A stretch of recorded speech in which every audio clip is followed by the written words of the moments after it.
Hello everyone, good evening. কেমন আছেন সবাই? আশা করি সবাই খুব ভালো আছেন, আর আমরাও ভালো আছি।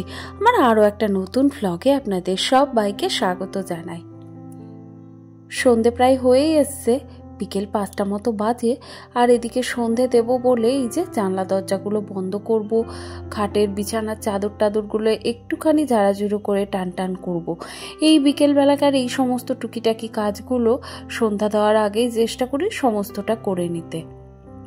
ছোটবেলা থেকেই মাকে দেখে এসেছি জানেন, যে এইভাবে সন্ধ্যার আগে সমস্ত কাজগুলো করতে। তবে শ্বশুরবাড়িতে এসে শাশুড়ি মাকে দেখেছি শুধু ঘরদোরটা ঝাড় দিতেন, তবে এখন আর সেটা উনি করেন না। আসলে আমি এই কাজগুলো করি বলেই উনি হয়তো করেন না। তো যাই হোক, ওইদিকে তো মা থাকলে মায়ের সন্ধে দেয়, কিন্তু আমাকেই দিতে হবে। আগে আগে কি হতো, আমার যখন নতুন নতুন বিয়ে হয় তখন কিন্তু মা সন্ধ্যাবেলায় বাড়িতে থাকতেন না। উনি যে মঠের গুরুধামের যে শিষ্য, তো উনি সেখানে গিয়ে একটু গান বাজনা পাঠ হতো, সেই সমস্ত শুনতেন। তো তখন থেকেই আমার এই বিকেলবেলাকার এই যে কাজগুলো, সেগুলো আমার অভ্যাস। আমি এইভাবেই করি। ছোটবেলাতে আমার মাকেও দেখতাম বাপের বাড়িতে, মাও এইভাবে সন্ধ্যা দেওয়ার আগে সমস্তটা করে নিত। যদিও ওখানে আমার ঠাকুমা সন্ধ্যা দিতেন, মাদের সন্ধ্যা দিতে হতো না। তবে কিছু কিছু নিয়ম তো গৃহস্থ বাড়িতে থাকেই, তাই না? আর আমাদের একটা জয়েন্ট ফ্যামিলি ছিল, তাই মা, জেঠিমা, কাকিমা সবাইকেই দেখতাম এইভাবে ঘরদোর, যার যার নিজের ঘরদোরগুলো পরিষ্কার পরিচ্ছন্ন করতেন।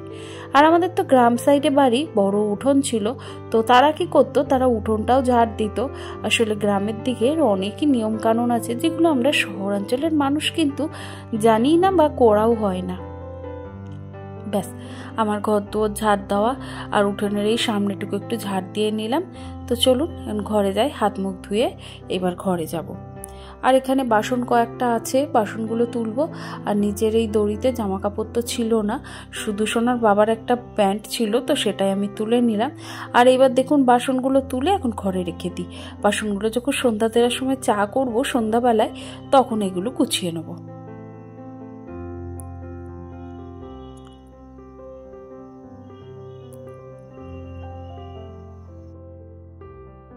সন্ধেটা দিয়ে নি, দাঁড়ান। সন্ধ্যাবেলায় দুয়োর ঘরে জল ছিটিয়ে তারপরে ওইদিকে আজকে একটু ধুনো দেবো, ধূপ দেবো, দিয়ে তারপরে সন্ধ্যা দেবো। আর এই যে ঠাকুরের সিংহাসনটা, একটু আগে অনেকক্ষণই আমার বাইরের কাজ হয়ে গেছে, এই সিংহাসনটাকে সুন্দর করে গুছিয়ে নিলাম। দেখুন তো এবার কত সুন্দর লাগছে। সিংহাসনের উপর অনেক জিনিসপত্র ছিল। আসলে মা পারে না, বয়স হয়ে গেছে, যতটুকু করে ততটুকুই ঠিক আছে। তো বাকিটা আমারও সময় হয় না, যেহেতু উনি এই দিকটা সামলান, তাই আমি করে উঠতে পারি না। উনি যদি না করতেন তাহলে হয়তো সম্পূর্ণটাই আমি করতাম, কিন্তু উনি করেন বলে আমি আর এদিকটায় আসি না। তাই যাই হোক, উনি ওনার মতো করে করেন। তবে উনি যখন থাকেন না, তখন আমি আবার যখন পুজোর দায়িত্ব নিই, তখন আমি আমার মতো করে সুন্দর করে গুছিয়ে নিই। ব্যাস, তুলসী তলায় দেখানো হয়ে গেল। চলুন ঘরগুলোতে একটু দেখিয়ে নিই। সন্ধ্যা দেওয়া হয়ে গেছে, গোপালকে শয়নও দিয়ে এসছি। তো এইবারেই দেখুন রান্নাঘরে কত বাসন হয়ে গেছে। এই বাসনের গামলাটা একটু বড় করতে হবে জানেন, ছোট গামলা হয়ে গিয়ে না ভীষণ অসুবিধা হয়। আবার তো কখনো কখনো ভাবি কি বড় গামলা নিয়ে রাখবোটা কোথায়, কারণ আমার রান্নাঘর এমনিতে ভীষণ ছোট, আর সেখানে তো এমনিতেই বাসনপত্র রাখার জায়গা নেই। কিছু কিছু সময় খুব অসুবিধা হয়ে যায় জানেন, কিছু বাসন এখানে, কিছু বাসন সিঁড়িঘরে, এদিক ওদিক সমস্তটা ছিটিয়ে থাকে। এখানটা যদি আরও দু একটা সেলফ থাকতো তাহলে হয়তো ভালো হতো, কিন্তু কি করব বলুন, ইচ্ছে থাকলেও তো সবটা এখন হবে না। ইচ্ছে তো অনেক কিছুই রয়েছে, রান্নাঘরটাকে সুন্দর করে সাজাবো। আসলে প্রতিটা মেয়েরই কিন্তু স্বপ্ন থাকে, তাই না, সংসারটা ছোট হলেও যেন সুন্দর সাজানো গোছানো হবে। তাই আমি যখন সংসার করতে এসেছি তখন কিন্তু সমস্ত কিছুই ছিল না, রান্নাঘর তো ছিলই না, প্রায় আমাদের গ্যাসটুকুও ছিল না। মাটির উনুন, কাঠের উনুন, এই সমস্ততেই দেখতাম শাশুড়ি মা রান্না করছেন। তো প্রথম প্রথম আমার এসে খুব সমস্যাই হতো, কারণ আমি বাপের বাড়িতে শুধু গ্যাসটাই জ্বালানো শিখেছিলাম, কোনোদিন কাঠের উনুনে মা হাতও দিতে দেয়নি, গ্যাসে তো হাতই খুব একটা দেওয়াও হতো না, কারণ ছোটবেলা থেকেই আমি এই আগুনটাতে ভীষণ ভয় পেতাম। আর এখন দেখুন, এত সারা দিন আগুন জ্বালাতে রান্না করতে করতে সেই আগুনের ভয় আমার কোথায় কেটে গেছে। এখন সেই হাতও পুড়ছে, সবই হচ্ছে, কিন্তু ভয়টা আর আমার শরীরেই নেই। তো এখন মানে সমস্ত কিছুই দিনও পাল্টে গেছে, যুগও পাল্টে গেছে, সেই সাথে সাথে আমরাও অনেক পাল্টেছি।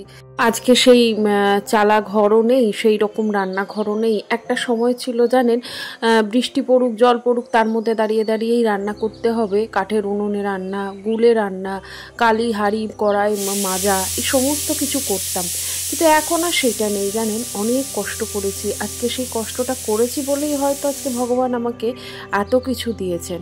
তাই যা আছে যতটুকু আছে সেইটুকু নিয়েই সন্তুষ্ট থাকার চেষ্টা। আর ওইদিকে দেখতেই পেলেন চা করে নিয়েছিলাম, চা খেয়ে সোনা তো ওদিকে পড়তে গেছে আর আমি এখানে সমস্ত জামা কাপড়গুলো গুছিয়ে নিয়েছি। ব্যাস, সমস্ত জামা কাপড়গুলো গোছানো হয়ে গেছে।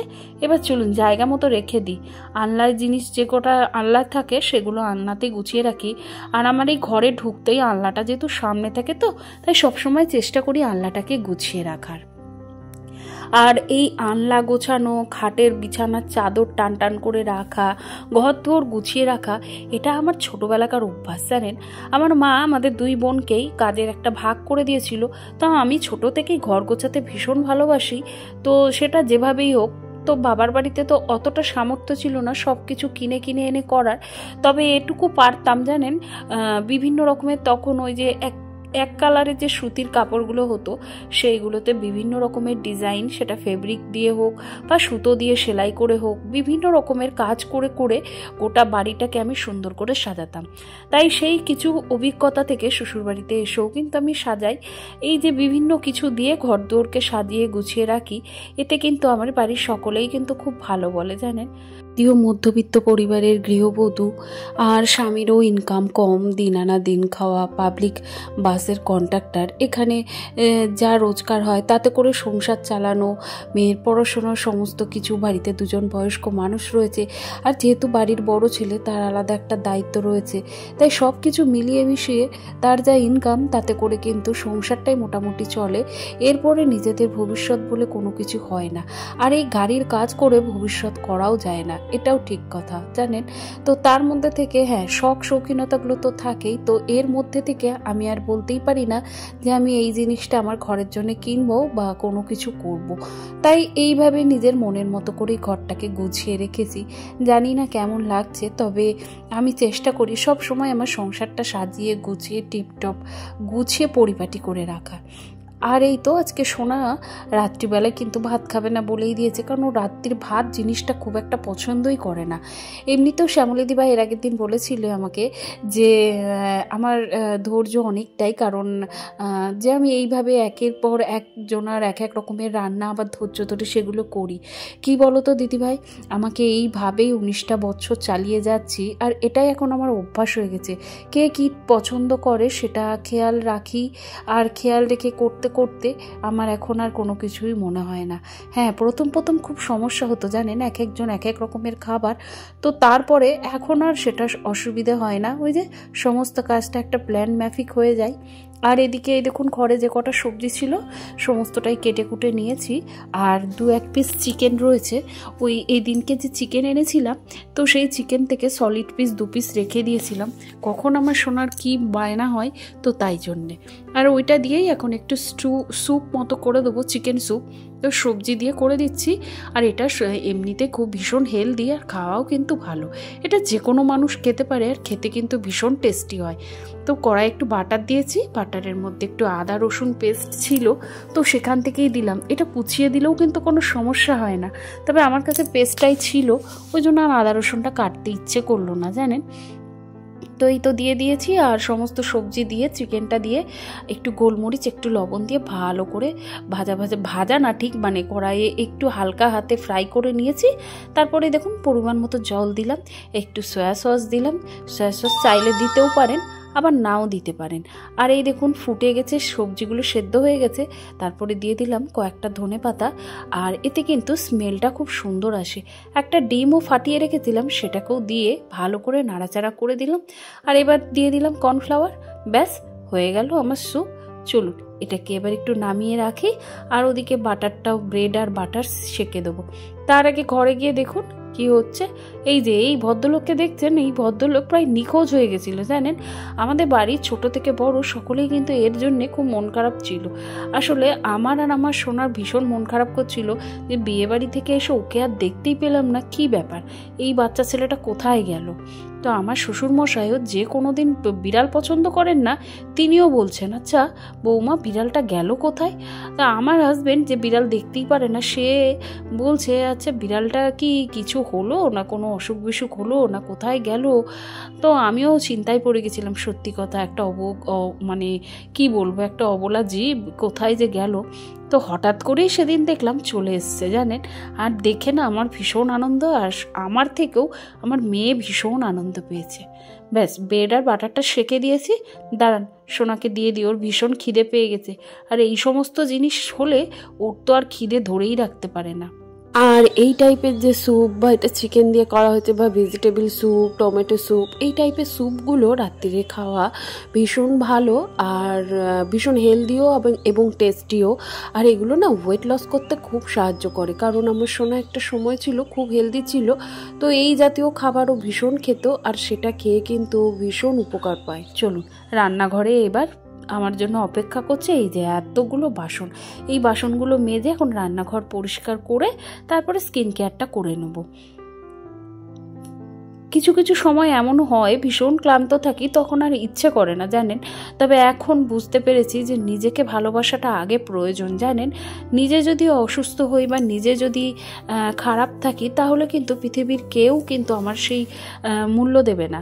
কিন্তু নিজেকে ভালোবাসা, নিজেকে সময় দেওয়া, নিজেকে পরিপাটি রাখা, এটা মনে হয় আমাদের সবার আগে প্রয়োজন জানেন। তাই আমি এখন সংসারের সাথে নিজের যত্ন করা, নিজের খেয়াল রাখতে শিখেছি, আর এখন থেকে তাই করব।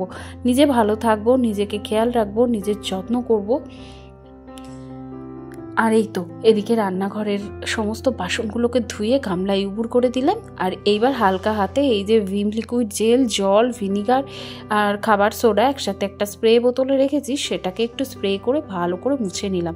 এতে কি হয় জানেন, এতে তেল ছিটেটা কম হয় রান্নাঘরে। যদিও আমার দেখুন, দেখলেই বুঝতে পারছেন কালো হালকা যে স্পটটা দেখছেন সেটা আসলে তেল চিটে না, ওটা অনেক দিন যাবত মানে রংটা একটু উঠে উঠে গেছে।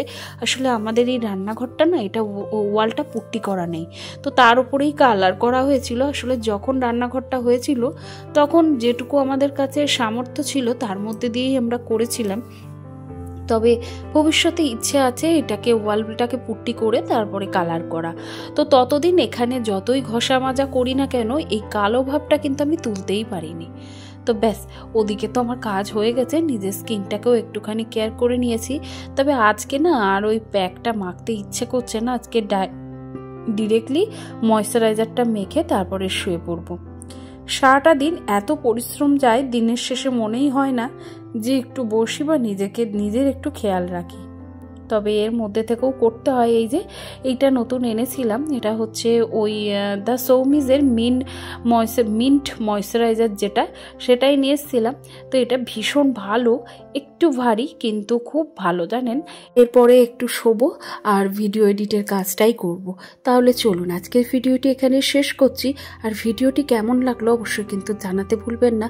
যদি কোথাও ভালো লেগে গিয়ে থাকে প্লিজ একটি লাইক করে দেবেন, আর চাইলে কিন্তু চ্যানেলটিকে সাবস্ক্রাইব করে আমার ছোট্ট চ্যানেলটির পাশে থাকতে পারেন। তাহলে চলুন আজকের মতো আসি, আর ততক্ষণের জন্য সবাই খুব ভালো থাকবেন, সুস্থ থাকবেন, সাবধানে থাকবেন। দেখা হবে পরের কোনো ব্লগে খুব শিগগিরই। শুভরাত্রি।